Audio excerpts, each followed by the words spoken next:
Hello, everybody, and welcome to this Star Wars Visions review. It is Tatooine Rhapsody, Episode 2. We are going to be talking about every Star Wars Visions episode in their own distinct video that's going to be featuring spoilers and all of that type of stuff. So, uh, if you haven't seen this episode, go check out a more general review or go watch the show and come back and check out our individual reviews. We're going to be featuring all of them, as I said, over the next few days until we get through all 9. So check all of our stuff out. Also, comment below, let us know what you thought of this episode, and subscribe to the channel and like the video as well. So, getting into Tatooine Rhapsody, this wasn't one of my favorites. It's not bad by any means, but it is definitely a more forgettable one coming at the beginning of the show.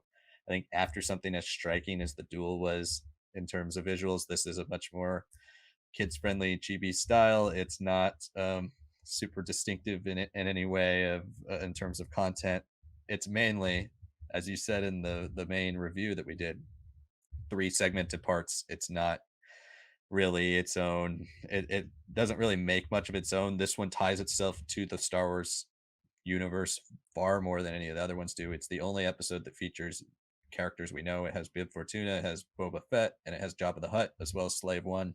So there's a lot of iconography here that ties it directly into things we've seen, as well as the Boonta Eve pod race track stadium. So there's the only thing that here that doesn't seem, I guess, distinctly Star Wars is the music. But we've talked about the music. It is it's catchy. It's definitely it's interesting lyrics and interesting for Star Warsy type song. It's also weird hearing a Star Warsy song sung in a non-Star Wars language, because most of the Star Wars music we've heard has all been in Star Wars languages, even Jedi Rocks and Lapti Yub Nub.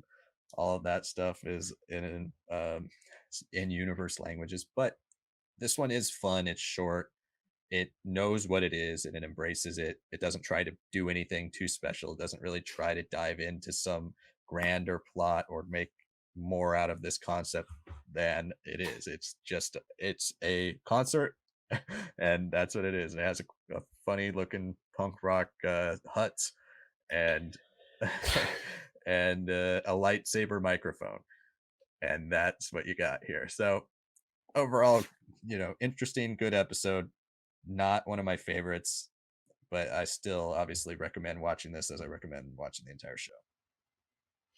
Yeah, I think when I first saw the name and everything, and the fact it's like a galactic rock opera, I was like, "Oh man, this sounds really sick!" Like, it's got Rhapsody in the name. It's gonna be really fun. So I was really looking forward to it. Then I saw the art style was like really chibi influenced, and I have nothing against chibi art styles, but and anime proportions are just horribly wrong. If you think American comics like make everything exaggerated, check out an anime. Like it's crazy. People can be skinny, people can be wide, people can a lot of different body parts specifically are out there, and Chibi kind of like gets rid of all that, but makes everyone like tiny, small little things. So like when I saw like a Boba Fett as Chibi, I was like, don't make him look cute. Like that's not Boba Fett, all right? And then they're trying to kind of make that Hut guy sort of like, yeah, he's a punk rocker with long hair, and a Hut with hair is already weird enough. But like, I don't know, the art style didn't help me out here. I think it worked with the tone, but it's not an art style that I enjoy in my other experiences with anime and all that. I'm not a huge fan of chibi art styles. I like chibi moments in shows, like when things are like in like Full Metal Alchemist Brotherhood, where someone's like getting like Edward Elric is just getting all fired up. You can see like very plain, easy, simple animations drawing and like little tiny headspace moments and all that. But then he returns back to reality, right? I like that. I don't like it when it's like somewhere in the middle of that and you're just like, okay, like is anyone more than like 3 feet tall in this universe? That's really what I felt with this whole thing. Um, Music itself, I personally, I mean, I watched it in English and I just checked it back in Japanese. I mean, English, I think for the dialogue and everything is pretty solid. I think there's some emotional things. I mean, the guy whose name is Jay was a Jedi and I guess looks like he escaped from the temple. It's kind of like how Yoda does during the purge, just flops into a ship where he meets the Hut character. And I like the crew. I think the crew is pretty interesting. The little tiny droid, the girl droid who plays guitar, the drummer, triplets. Like I think that's like the best part of like anime was that you can take really interesting character designs and stuff, and it really works well with Star Wars aliens and ideas and concepts. But the music was a little bit more interesting, to say the least.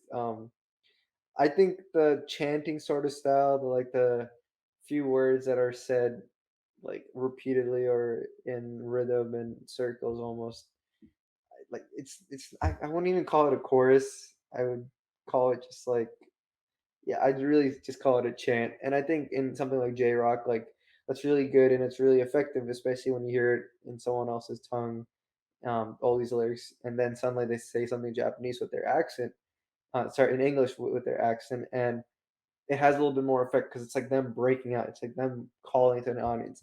When you listen to the whole song in English, and then they're doing it, it felt very kids boppy to me. So I rewatched it in Japanese, all the music scenes, and the chants are still in English, but when you hear it there, it's a little bit more tempered. It feels like it's a important part of the song instead of just something that just is like it's like energy just pop pop pop and then you have the chant and the lyrics definitely sound better in Japanese. And I mean I like it. I really do like the tone of it. I like how different it was, but like you were saying, we've only heard like alien languages for Star Wars music. But I also just thought the instrumentation was just it's straight up a J-Rock song. I wish it was like a little bit more alien to it. And then I feel like whatever issues or qualms that I had with it wouldn't have arisen in my, watching it in the English dub. And if it was in Japanese, it'd also just be as interesting. But because I know it's very much two J Rock songs that are happening. Yeah, I don't know. I'd say that my best combination is to go for English for the dialogue, unless you like the main character's voice, because that one was pretty good in Japanese as well. And then for the music scenes, go for Japanese, and that's probably like the ideal episode for me. Yeah, I want to check this one out in Japanese. I made a list of a couple that I want to go back to, and this is definitely one of them. I think it would just probably work better, as you said, in the song for Japanese, as well as the next one we're going to talk about twins. But yeah, the last thing I want to say before we wrap up the review is I was impressed. This one made me really impressed with the sound design that they went for in this, and the Mm, full. They really went all out with some of the continuity stuff. Like they got Tamara Morrison back for this episode for Boba Fett. They got lines from the films for Jabba the Hutt.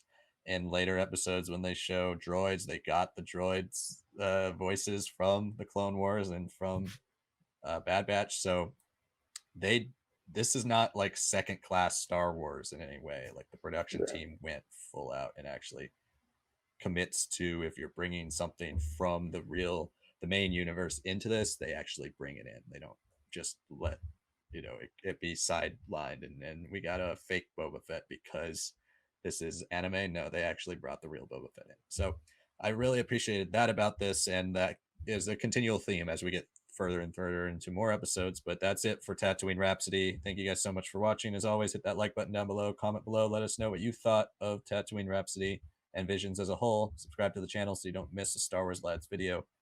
And then stay tuned for the rest of these reviews, as well as our Star Wars Lads episode 46 on Friday. And yesterday we did do our Visions main review, as well as our comic reviews on Wednesdays, as always. So thanks for watching, and we'll see you in episode 3.